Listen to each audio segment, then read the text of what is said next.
Hello everyone. तो आज मेरा टॉपिक है, आज हम लोग जानेंगे त्रिभुजों का वर्गीकरण यानी क्लासिफिकेशन ऑफ ट्रायंगल्स। तो त्रिभुज के प्रकार के बारे में जानेंगे कि त्रिभुज के कितने प्रकार हैं और कौन कौन हैं। तो चलिए शुरू करते हैं। त्रिभुज के प्रकार, टाइप्स ऑफ ट्रायंगल। त्रिभुज के जो प्रकार होते हैं वह दो प्रकार के होते हैं, जैसे एक भुजा के आधार पर, दूसरा कोण के आधार पर यानी साइड्स के बेस पर होता है और एक एंगल के बेस पर होता है। तो भुजा के आधार पर त्रिभुज के तीन प्रकार हैं। कौन कौन? तो भुजा के आधार पर त्रिभुज के तीन प्रकार क्रमशः समबाहु त्रिभुज, दूसरा समद्विबाहु त्रिभुज, तीसरा विषम बाहु त्रिभुज है। अब समबाहु त्रिभुज किसे कहते हैं? तो समबाहु त्रिभुज वैसे त्रिभुज जिसके तीनों भुजाएं आपस में बराबर हो। जिस त्रिभुज के तीनों भुजाएं आपस में बराबर हो उसे समबाहु त्रिभुज कहते हैं। जैसे ए बी सी एक समबाहु त्रिभुज है और इसमें भुजा ए बी बराबर ए सी बराबर बी सी, यानी तीनों भुजा आपस में बराबर है। और आप जानते हैं कि जिस त्रिभुज के तीनों भुजाएं आपस में बराबर हो तो उसका तीनों कोण भी बराबर होगा। तो इसका तीनों कोण भी बराबर होगा। ये कोण, कोण ए, कोण बी और कोण सी, ये तीनों कोण आपस में बराबर होंगे। तो जब त्रिभुज के तीनों कोण आपस में बराबर होंगे तब प्रत्येक कोण कितना का होगा? तो प्रत्येक कोण 60 डिग्री का होगा, यानी कोण ए भी 60, ए भी 60 और ई भी 60 डिग्री का होगा। अब चलते हैं समद्विबाहु त्रिभुज किसे कहते हैं। तो जिस त्रिभुज का दो भुजा आपस में बराबर हो उसे समद्विबाहु त्रिभुज कहते हैं। जैसे त्रिभुज ए बी सी में ए बी और ए सी ये दोनों आपस में बराबर हैं। तो हम ये फिर जानते हैं कि जिस त्रिभुज का दो भुजा आपस में बराबर हो तो उसका दो कोण भी बराबर होंगे, यानी कहने का मतलब इसका जो विलोम होता है वो भी सत्य होता है। जिस त्रिभुज का दो भुजा बराबर है तो उसके दो कोण भी बराबर होंगे, और जिस त्रिभुज का दो कोण बराबर है उसके दो भुजा भी बराबर होंगे, यानी इसका विलोम भी सत्य है। तो जैसे त्रिभुज ए बी सी में ए बी बराबर ए सी, यानी ए बी और ए सी दोनों आपस में बराबर है, तो इसका कोण जो बी होगा, कोण बी और कोण सी ये आपस में बराबर होंगे। यानी कहने का मतलब कि कोण बी अगर मान लेते हैं कि यह 60 डिग्री है तो कोण सी भी 60 डिग्री का होगा। इसका माप कुछ भी हो सकता है। विषमबाहु त्रिभुज यानी एस्केलीन ट्रायंगल्स। जैसे विषमबाहु त्रिभुज किसे कहते हैं? तो वैसे त्रिभुज जिस त्रिभुज के तीनों भुजाओं में से कोई भी भुजा आपस में बराबर नहीं हो उसे विषमबाहु त्रिभुज कहा जाता है। जैसे देखने से ही पता चलता है कि देखिए त्रिभुज ए बी सी, तो ए बी की लंबाई सबसे छोटा दिख रहा है, इससे बड़ा ए सी की लंबाई है और सबसे बड़ा बी सी की लंबाई है ना। तो इसमें तीनों भुजा की लंबाई आपस में बराबर नहीं है। अब इसके कोण के आधार पर हम थोड़ा जान लेते हैं। जैसे त्रिभुज में तीन भुजाएं होते हैं और जिस त्रिभुज का सबसे छोटी भुजा होता है तो उस छोटी भुजा के सामने वाला कोण सबसे छोटा होगा।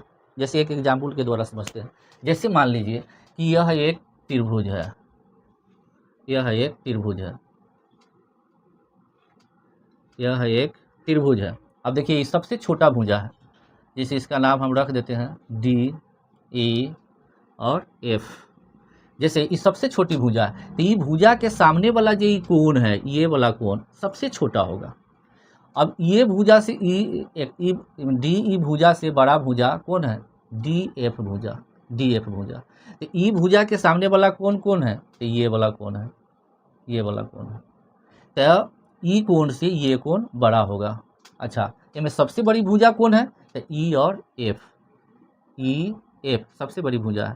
तो ई भुजा के सामने वाला कौन है? तो ये वाला कौन है, ये कोण सबसे बड़ा है। तो इस प्रकार से हम इसको कोण को आरोही क्रम या अवरोही क्रम में सजा सकते हैं, यानी असेंडिंग ऑर्डर। अब हम बात करेंगे कोण के आधार पर त्रिभुज के तीन प्रकार होते हैं। तो कोण के आधार पर त्रिभुज के कौन से तीन प्रकार हैं?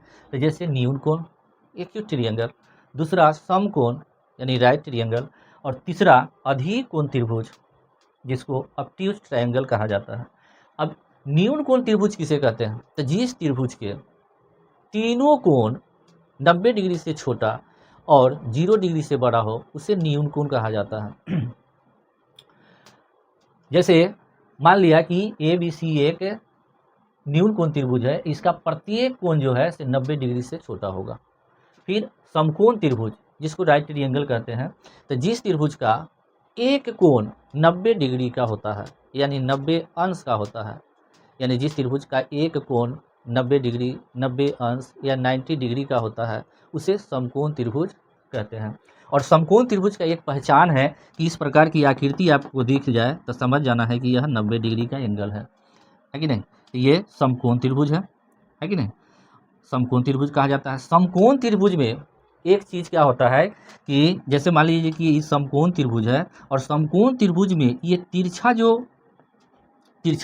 जो रेखा होता है उसको हम कर्ण बोलते हैं, यानी हिपोटेनस बोला जाता है। और किसी बेस पर जो खड़ा होता है उसको हम लंब बोलते हैं, परपेंडिकुलर बोला जाता है। और क्षैतिज तल पर जो होता है उसको हम आधार बोलते हैं, बेस बोलते हैं। तो ये लंब और आधार बदल सकता है, ये अब लंब है तो ये आधार हो सकता है, फिर ये आधार है तो ये लंब हो सकता है, लेकिन कर्ण अपना स्थान नहीं बदलता है, जो आप विस्तार से त्रिकोणमिति में पढ़ेंगे। अब समकोण त्रिभुज में समकोण बनाने वाली दोनों भुजाओं आपस में अगर बराबर है तो उसको हम समद्विबाहु समकोण त्रिभुज कहते हैं। जैसे देखिए त्रिभुज DEF, तो DEF में भुजा DE और DF दोनों भुजा आपस में बराबर है और यहाँ पर 90 डिग्री का भी कोण बन रहा है। तो कहता है कि जब यह 90 डिग्री का कोण बन रहा है फिर ये माने DE और DF दोनों भुजा आपस में बराबर है, तो इसका ये दोनों कोण भी आपस में बराबर होंगे। तो कितना होगा, तो ये भी 45 डिग्री का हो जाएगा कोण और ये भी कोण 45 डिग्री का हो जाएगा।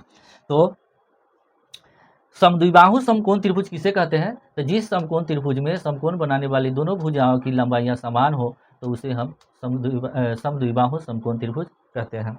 अब अधिक कोण की बात कर लेते हैं। जैसे अधिक कोण किसे कहते हैं, तो जिस त्रिभुज का एक कोण 90 डिग्री से बड़ा और 180 डिग्री से छोटा हो, यानी एक समकोण से बड़ा और दो समकोण से छोटा हो, उसे अधिक कोण त्रिभुज कहते हैं। जैसे अधिक कोण त्रिभुज का ये आकृति दिख रहा है कि नहीं। अब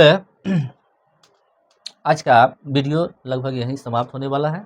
आप इसको विस्तार से समझिए, जानिए और हार मत मानिए। हार आपको मानने की ज़रूरत नहीं है, क्योंकि कहा जाता है कि हार मत मानो, क्योंकि